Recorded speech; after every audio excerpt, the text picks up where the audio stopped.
भंजनगर उपजिलापाल सम्मिलनी कक्ष में अभियोग शुणाणी। भंजनगर जिलास्तरीय दिव्यांग और साधारण जनता जनसमाधान अनुष्ठित हो जाइछि।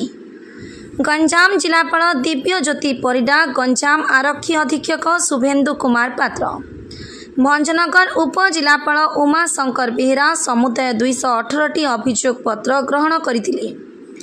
आज अभियोग मध्य व्यक्तिगत अभियोग 174 थिबा बेले ग्राम्य अभियोग 8 थिला।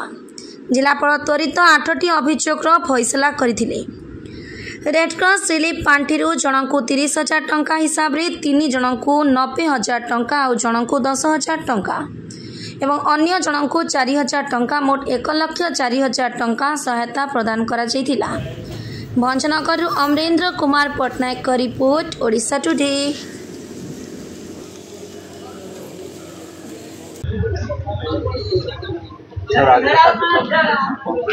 आज जो आमर जुग्म शुणाणी होता कलेक्टर एसपी ग्रीवेंस रिड्रेसल से पाखापाखि 181 आमर ग्रीवेंस आसी 181 रु पाखापाखि 8 ग्रीवेंस रेडक्रॉस एवं ता छड़ा जमी पट्टा एवं भत्ता और प्रधानमंत्री आवास योजनार ग्रीवेंस थिला। ता छड़ा अलगा किसी law and order related issues से पाखापाखि 8टी आम स्पॉट रे रिजॉल्व करिछु एवं बाकी ग्रीवेंस को आम कंसर्न अथॉरिटीज को कही 7 दिन भितर रिजॉल्व। वर्तमान समय विभिन्न स्थान में जलर अभाव रही, जो जलस्तर कमी अच्छी जलर अभाव अच्छी